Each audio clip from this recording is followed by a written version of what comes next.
Hi everyone, it's Shannon with J&S King Family Farm. It's after the rain and we desperately needed it. It's still windy, unfortunately, but hopefully we got enough rain that it won't completely dry it up super fast. It's supposed to be kind of cloudy and blah today, which is fine. It's a Sunday. I'm just going down to do some chores,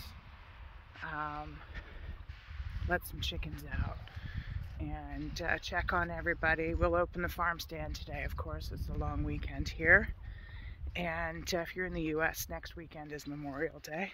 So, but in Canada, it's the Victoria Day weekend. So, we're just working our way down here. The turkeys are a wet and muddy mess because they like to play in the mud. So, everything is super lush though now after the rain that we really needed, and it's still kind of raining a bit. It's more like a mist, so I'm not going to really call it a rain, but any little bit of moisture we can get will help.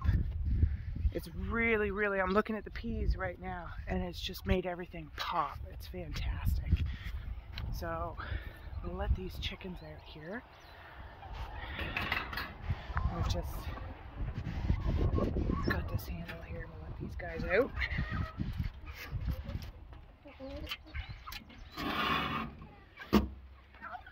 Have a look for some eggs.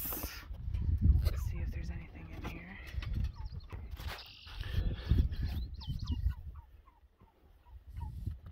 Alright.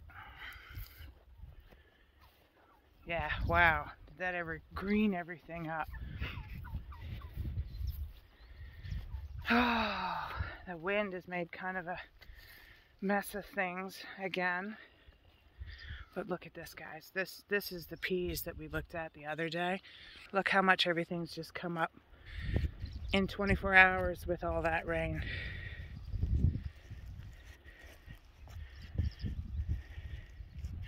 Just looks great. That's our broccoli and cabbages, and the cats checking out a rodent hole there. Hopefully they find something.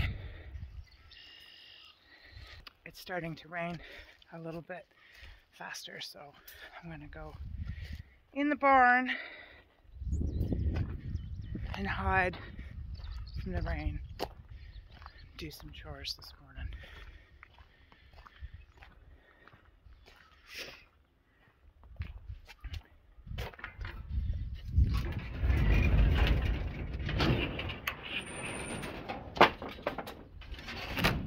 Hey, Luna.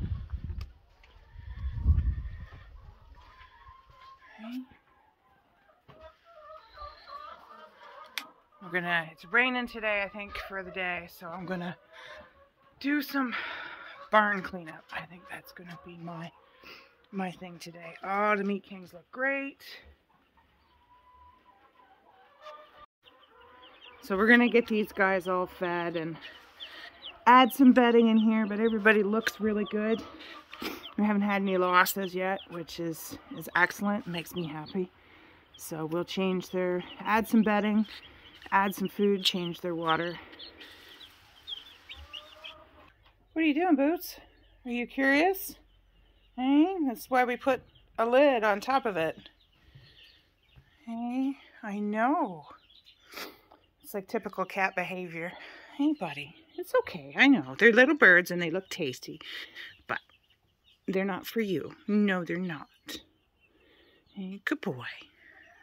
Hi everyone, so it's the next day. I gave up trying to film yesterday. It just kept kind of raining and I was trying to clean out the barn. So we got that done. We got this trellis up, and then I'm planting along here. You can see right there, there's some garlic planted, and I was working on spacing, and I like to use my Hort Nova netting for spacing. If you've seen me plant garlic, that's what I use. It's this white netting with 6-inch holes. And the wind is so ridiculous lately. It just keeps blowing it up in my face and it's all over the place and it's tangling. I've had enough. So I built this frame today, and it's not fancy and it's not perfect, but it's going to hold the net down so that I can get I got some onions to plant, and I'm going to run them all down there. And the reason I'm going to run onions with the garlic is because they both have the same requirements for BTK. to keep the leek moth away, which is something we've had to deal with for the last few years.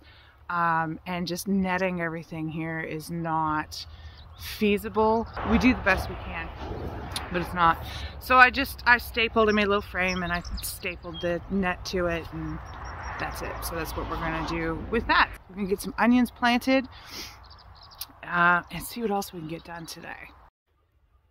So I think this is going to work really well for me because it's just going to allow me to move it down the row. It's small enough that it's just easy to do, but it keeps the netting in one place so it's not blowing all over the place on me. So we'll use this the way it is. I think it's going to work for me for smaller plantings, and I think it's pretty cool. So these are not my best onion starts ever, but considering last year I didn't have any onion starts, that's just fine. And it's just time to get them in. So we're just going to pull them out. There's only one in this one. I like to space my onions every 6 inches for bigger bulbs. You also don't want to plant them too deep, because if you do, then what happens is you get like a oval shaped onion instead of a round onion, and most people would like a round onion. So we're just going to tuck these in, and I think they'll be just fine. Have to admit, I kind of like my spacer. This thing's going to work out really well, but these are the onion starts. Not fabulous, but they're there. There we go. I think they'll work really well. It's a good day for planting. It got really cold again last night. Went down to -1, and I have to admit, I'm kind of over it. Although the weather is looking better after tonight. We're supposed to have another night of like -1, and then we're looking at decent weather for warmer season stuff. I'm not sure I would put my peppers out, but I think there won't be as many issues with frost at this point. So we're just going to go along down here. Where did it go? There it is. And the soil is still quite wet from, it's not wet, but it's wet enough from the rain we've had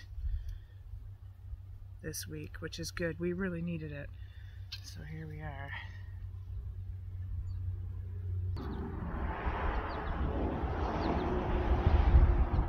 So we're just going to continue all the way down here with the onions, and then on the trellis here is going to be cucumbers, but I wanted to get the trellis in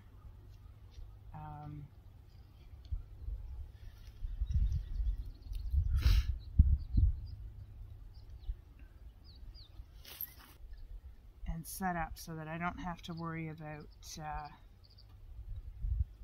hitting any roots of anything. Come here.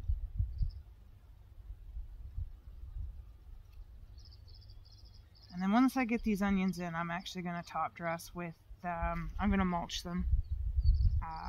It's preferable to mulch things. Keep the moisture in as best you can.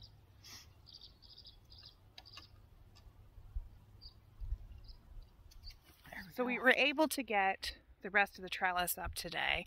A couple of the panels are a little warped, but it works. So, and then I've cleared out part of a bed. I've started seeding some of my cut flower fillers, and I'm putting in some carrots today. And one of my favorite carrots to grow is Bolero, and I bring in the seeds from West Coast Seeds because they're pelleted. I love pelleted seeds, and let me show you why. They're just super, super easy to space in the ground, and you can see them. I hate thinning carrots, so this allows me to get them really evenly spaced, and I'm going to give them a good drink, and then I'm going to cover them up. And here's what I'm using to space out my carrots is just some EMT conduit that, actually this is PEX pipe. This is PEX that I've cut, and I just push it onto the rake, and it's really easy to space things out nice and even, especially for carrots. You don't want to give them too much space, so I do about a 1-inch spacing per row, and then about 2 to 3 inches in between rows. And when the carrots get big enough, the canopy that they have on their greens will actually shade out weeds, which is really nice. So it looks like we have a nice little crop of Atriplex popping up here. This is where I had it last year, so the rain really brought it on. And so I'm just going to dig it up in clumps and transplant it elsewhere so that I can have it for the seed pods for cut flowers. But it looks really good. I never had much luck starting it inside, but it seems to do really well, self-seeding itself everywhere. We've got a bunch of seeding in. I want to finish putting some beets in. I'm probably going to plant some lettuces under the trellis so that when the cucumbers grow up and over, they'll shade the lettuces when it gets nice and warm out. So that's kind of it for today, guys. Don't forget to like, subscribe, and share, and we'll see you here next time on the farm.